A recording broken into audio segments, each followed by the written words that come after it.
उस पर ब्रह्मास्त्र का प्रभाव नहीं हुआ? नहीं, हमारे गुप्तचरों का कहना है कि वो वैसे ही स्वस्थ और प्रसन्न अवस्था में है जैसे वो पूंछ में आग लगाते समय दिख रहा था।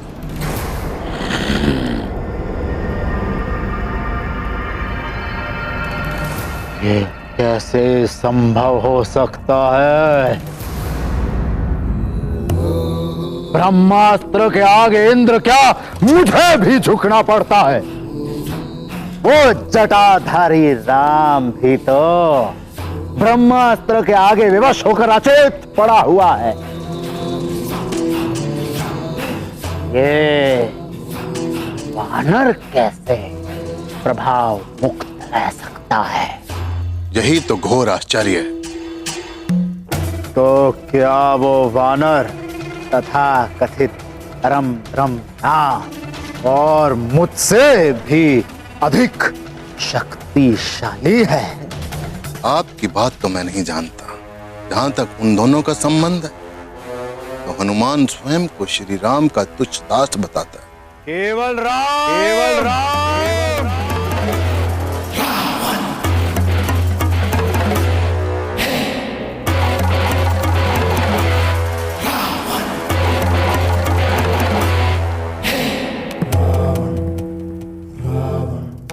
अरे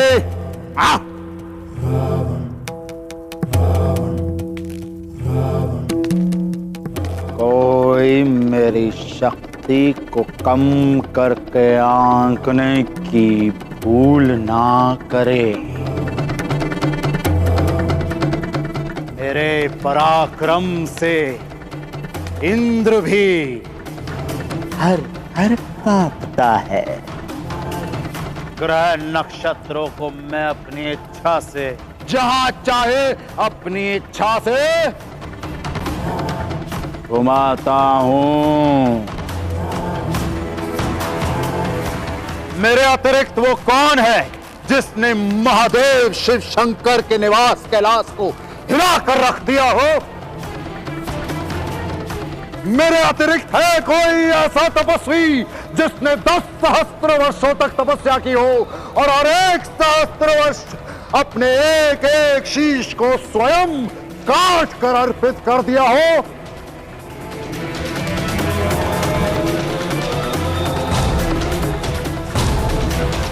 यक्ष, किन्नर, नाग, गरुड़, देव, दानव, कोई मुझे नहीं मार सकता। इन मनुष्य और वानरों को तो मैं कीट पतंगों की तरह मसल डालूंगा। मुझे ब्रह्मा का वरदान प्राप्त है। मैं अमर हूं, अजय हूं। मैं बुद्धि में भी सबसे श्रेष्ठ हूं। मेरे 10 शीश इस बात का प्रमाण है। मैं बल में भी सबसे श्रेष्ठ हूं। मेरी 20 भुजाएं इस बात का प्रमाण है। इतना ही नहीं, मैं छल में भी सबसे श्रेष्ठ हूं।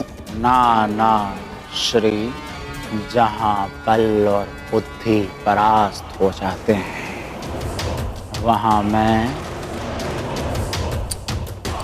छल से विजय हो जाता हूं।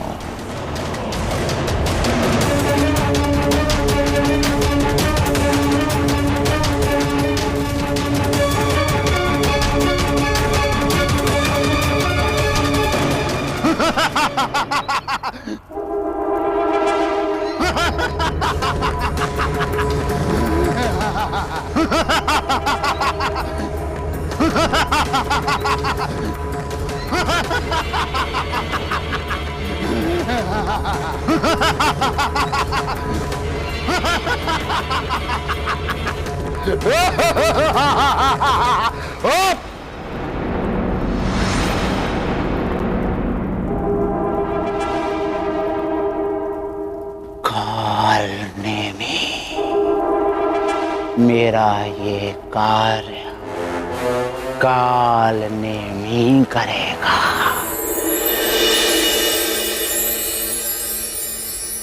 कालनेमी बड़ा ही मायावी था।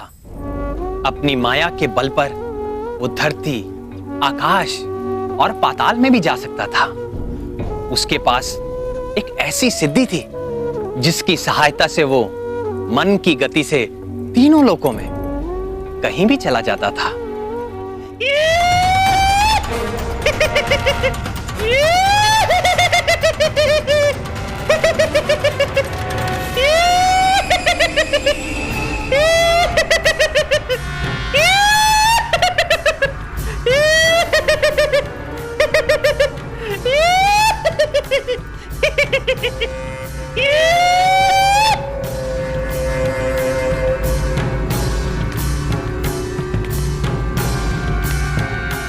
कालनेमी, तुम आ गए।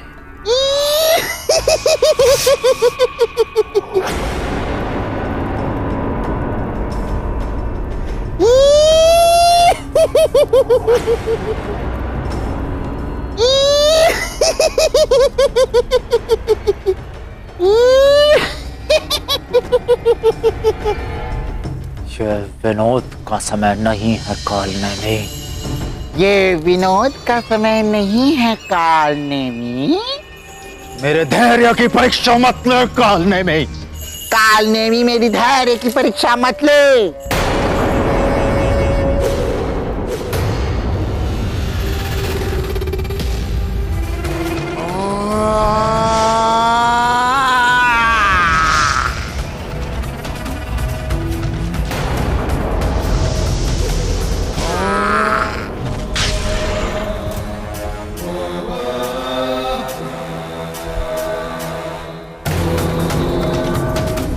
दशानन को रुष्ट करने का परिणाम जानता है?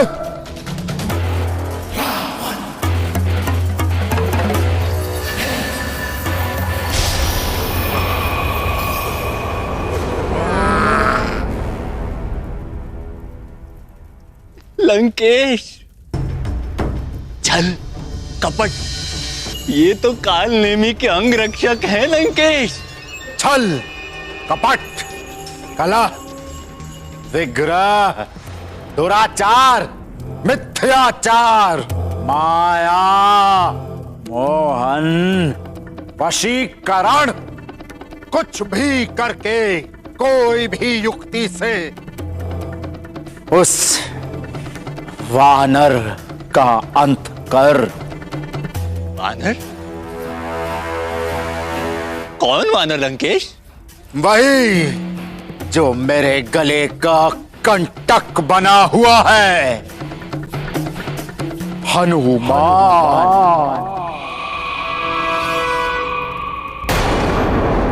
ये किसका नाम ले दिया आपने लंकेश? हनुमान तो दुर्जय है, उससे पार पाना दुस्साध्य है। अब यदि तुमने ये कार्य कर दिया और हनुमान नामक कंटक निकाल दिया, तो ये दशानन का वचन है कि तुम्हें लंका सहित पृथ्वी का आधा राज्य दे दिया जाएगा।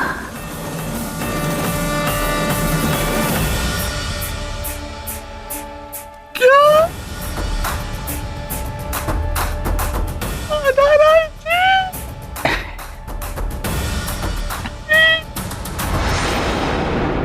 नहीं, हनुमान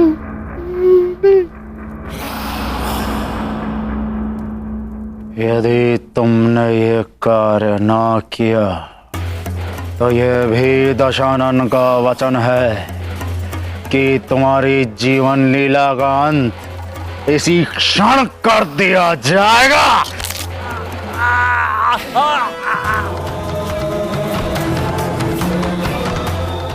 और मेरा कार्य करेगा कि नहीं? तो मैं हनुमान के प्राण भले ही न ले पाऊं, किंतु इतना अवश्य सुनिश्चित कर सकता हूँ, सूर्य उदय से पहले रणभूमि में न पहुंच सके।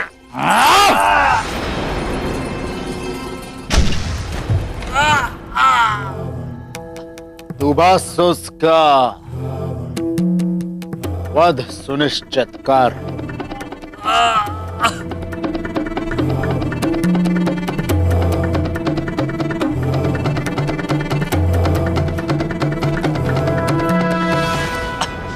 लंकेश, जो कुछ संभव हो सकता है मैं वही बता रहा हूं।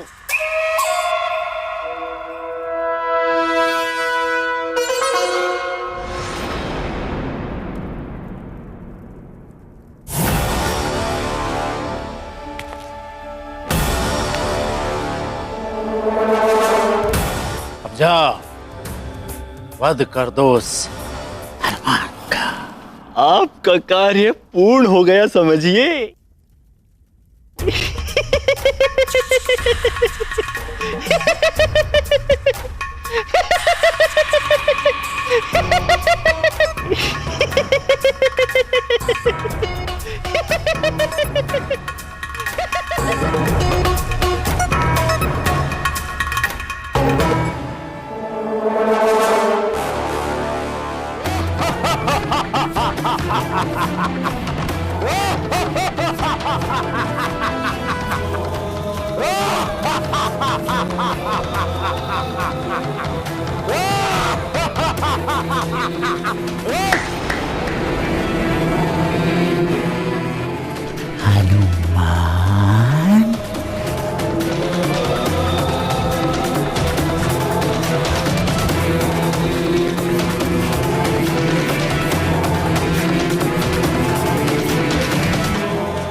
पड़े राम पर जब संकट विकट, तब हनुमत किए सब जोग प्रगट।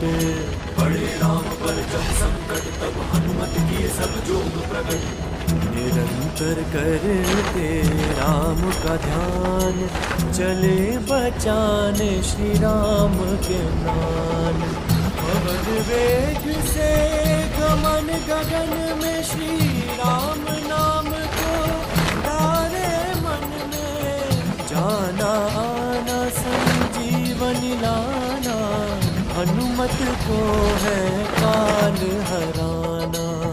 काल नेमी से पार भी पाना, हनुमत को है काल हराना। कालनेमी आंजनेय हनुमान की हत्या का प्रबंध करने के लिए वो एक पल में ही पाताल जा पहुंचा।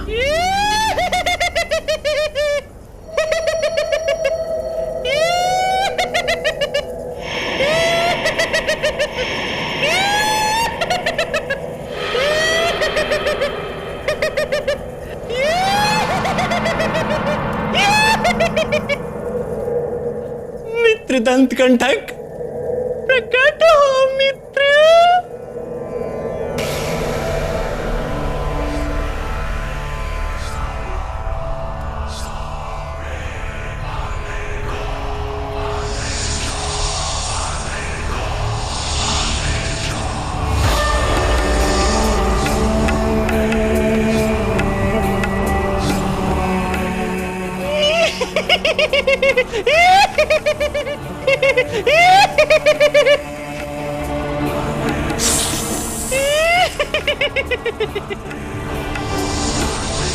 मित्र, तुम्हारे अपने मित्र कालनेमी की सहायता करने का क्षण आ गया है मित्र।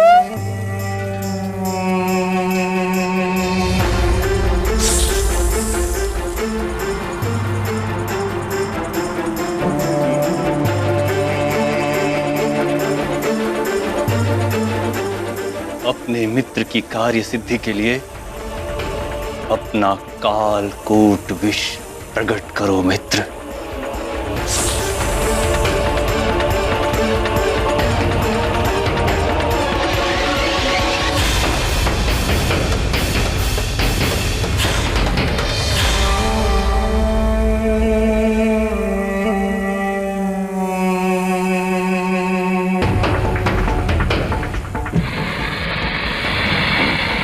धन्यवाद मित्र, धन्यवाद।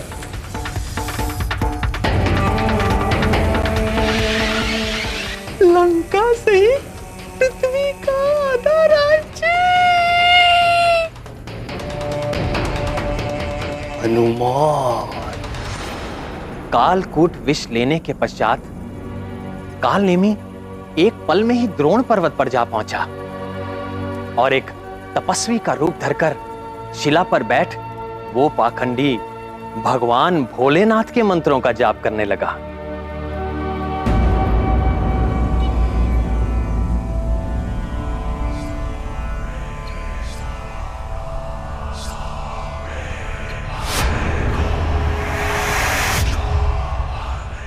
शिवम शिवाय, वंदे शंभु गुरुवाय, ओम नमः शिवाय, ओम नमः शिवाय, ओम नमः शिवाय,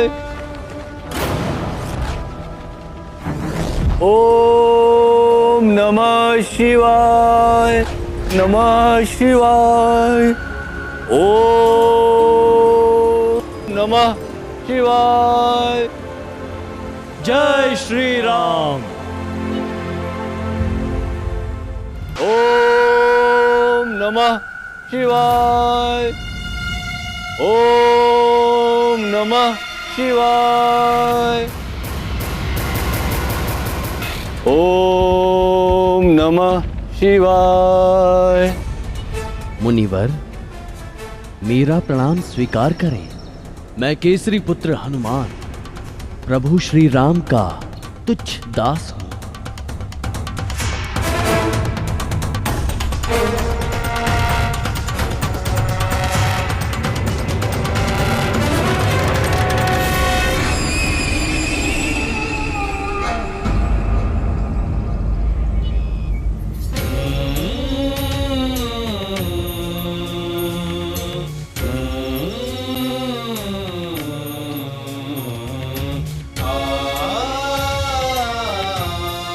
कल्याण हो। वत्स, यहाँ किस उद्देश्य से आए हो? यहाँ तो साधकों और तपस्वियों के अतिरिक्त और कोई नहीं आता। मैं यहाँ पर संजीवनी आदि 4 दिव्य औषधियां लेने आया हूँ, किंतु मुझे जो लक्षण दिए गए थे, यहाँ पर तो सारी औषधियां वैसी ही प्रतीत हो रही हैं। आपकी सहायता का आकांक्षी हूँ। किंतु हमारी अंतर्दृष्टि कहती है कि आप बहुत दूर से आए हैं, इसलिए आपको विश्राम और जलपान की आवश्यकता है।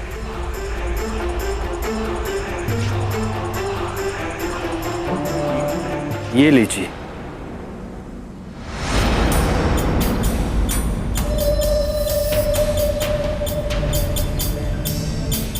क्षमा करें मुनिवर, राम कार्य के मध्य में मुझे नहीं विश्राम। ठीक है, विश्राम नहीं करना चाहते ना करो, किंतु ये शीतल जल तो ग्रहण कर लो।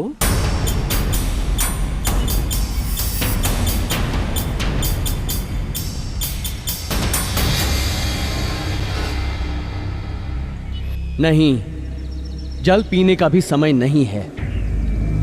ये कोई साधारण जल नहीं है वत्स, इसे आप धन्वंतरी के अमृत कलश का एक अंश ही समझो। इसे ग्रहण करते ही आपकी देह में ऊर्जा और उत्साह का संचार हो जाएगा। नहीं मुनिवर, राम कार्य करते हुए मैं निरंतर उत्साही बना रहता हूं। मेरी आपसे प्रार्थना है कि आप औषधियों का निर्णय करने में मेरी सहायता करें।